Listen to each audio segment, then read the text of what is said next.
Our next guest got his acting start playing young Elvis Presley in a controversial Canadian production.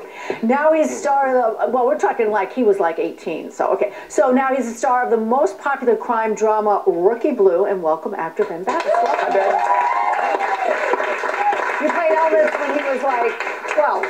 No, really young. You played Elvis, you were very young. Yeah, I was a child Elvis. No, I was 18 when I played him, and it was, yeah, it kind of got me started in a very controversial play because Anne of Green Gables was on the same stage as Are You Lonesome Tonight, which was originally a British, in the West End, a British production, and we did the North American premiere, and it was controversial because there was some foul language in it on the same stage as Anne of Green Gables, so there was a big hullabaloo about that, and of course Elvis the Pelvis was doing his thing, so Elvis the quite Pelvis. controversial. Right. Good. Do you still have your moves? Well, yeah, as you get a little older, it's tough. If I use my hands, I can make my hips move. Second, everybody, give me your best soap opera face. Listen to the music. There we go. Confused?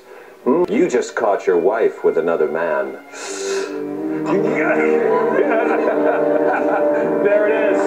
Oh, look at him. You look like him. That's You good. look like him. Wow. That's amazing. You just walked right into it. I just want to say, Ben Bass is here. That's what we're talking about. Yeah. He stars in the popular crime drama Rookie Blue. He's been nominated for 2 Canadian Screen Awards, equivalent to the Emmys, right? Yeah, is that close? It is. And I will go on. Don't interrupt me as I'm talking about you, okay? He's appeared in countless series, including Law & Order, Monk, Forever Knight, Flashpoint. Now you can talk. Well, it's good to have you here. You can sip. You can sip. I can sip. We talked a little bit about you being Elvis Presley at a young age. Yes, I was, yeah. I keep wanting to make a joke about being 3, but anyways, I was 18, yeah. And were you a big Elvis fan? There you are. Big Elvis. This was, yeah. Wow, this is you on stage performing. You. Well, were you an Elvis impersonator? Did you like him as a kid? No, a big fan. It's a funny. They were doing this play, as I mentioned earlier in the show, Are You Lonesome Tonight, which had been in the London's West End, and then the producer saw it and went crazy. He was foaming at the mouth. He thought it was so great, and he wanted to do it in North America. So they brought it over. And it was going to be on the same stage as Anne of Green Gables, and they went across the country, and actually I was 18, I really wasn't into Elvis, and I didn't know much about him. Did anybody ever tell you you looked like him? No, it never came up, and so I did an audition, and then they said, well, you know, we need to see a little bit more, so can you learn some Elvis and come back in a month? And what, the music or the moves? The whole thing. The whole embodiment of it. Yeah, learn some songs and play it for us. And were you musical at the time? Yes, I started playing guitar when I was 12, so, and I sang, and so it was kind of made sense, and I, you know, I didn't have any baggage with it, so I just went in and had fun, and did my audition, and they gave me the part. It was kind of crazy. Well, I just have to say, sitting close to you like this, I mean, the reason why I asked the question, did anybody ever tell you, you have a lot of his features. I mean, you see that, don't you? Yeah. Yeah, okay. At the end of the day, I hope so. That makes sense. Yeah. I always remember when I was hired, I couldn't sneer on this side, which is, you know, how he says I could sneer on that side, but not that. It's been years now. Yeah. So after you do that, you decide, you know, it's certainly bit you. This is where you're going to find your life on this, and then you go, you know what, I'm going to go to London, I'm going to train classically. Like, yes. Why did you, like, that's a commitment. That's not just like one of those, I'm going to dabble and see if this works. Yes. This is both feet. My partner, the older Elvis, great friend of mine who's no longer with us, God rest his soul, Leon Pownell, said, you know, I think you should really get some proper training, and I think if you did it in London, you're going to be in the theater, you're going to be surrounded by theater, surrounded by art museums and all that, galleries, so that would be a great place for you to train. You'll get great training there, and I did, you know, and I pursued it, and it was one of the great experiences. And you did so that you played a 500-year-old conquistador, a vampire in Forever Knight. How does classical training help that particular role? I think that's photo. I think look at that. Look at you. Okay. Oh, there he is. Now you're a rock star. You went from Elvis to a rock star. Yeah. Oh, one of the things classical training, it sort of shows you how to wear the hair, for one thing. No, the long hair, I'm kidding. Just good posture. No, I think it gives you a sense of period and certainly good diction and things like that.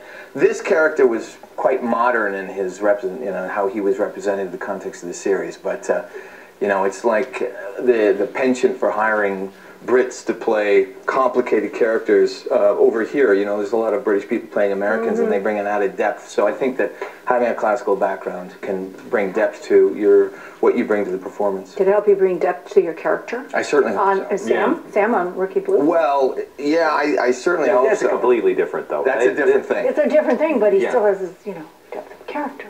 And yeah, and you got to be disciplined and rigorous in your preparation. And Yeah. that's important to me. So We have a photo of you, actually, I think, as Sam, right? There you are. Look at the difference between that other photo and this. I mean, it's amazing, isn't it? You must take pride in really creating a different look, a different feel, a different whole experience for people watching. it is. It's been a great run. We've had a great team, the cast and the crew of Rookie Blue, and they've given me a lot of fun stuff to do. You know, he's a rule breaker, but he's got a heart of gold, and he's got a sense of humor, and those are all fun things to play as an actor. You know, Every time I see somebody do a role like this, the first thing I ask to myself is, how authentic are they? Did you really take on, for your training and your background studying this, did you do ride-alongs? Did you get involved in what was like on the streets? they gave us some training in the beginning, and then I was fortunate enough to some of the people I was consulting connected me with law enforcement, and they were kind enough to take me on a lot of ride-alongs, and that was really the most helpful thing. It was very, nothing gives you a feel for what it's like to be, on the beat, as it were, like doing a ride-along, and the energy that entails, and it's exciting and it's dangerous, and it's not dangerous for me. They keep you out of harm's way, but it's very informative. Stay in the car. We'll be right back. That's exactly. We have a clip we want to like my share. character. This is a spoiler alert for people.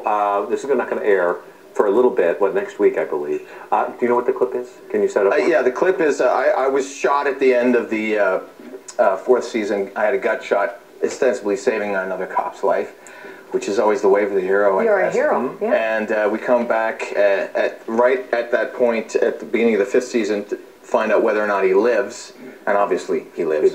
And the love of my life comes in. She's kind of tipsy, and she's told me while we were riding together, going to the hospital, that she's still in love with me. And the previous episode, the one just before what you're going to show, I told her that I love her, and now it's like that tension is there, and she probably has to get drunk in order to get up the gumption to come see me, and she's pretty hilarious. Missy Peregrine plays Andy McNally, and she's let's see, a little tipsy. Nice chemistry between the two of you. We have good chemistry. It's a real joy. Yeah. You got a lot of love interest things happening in your career. You're married. Yes. How does that work at home?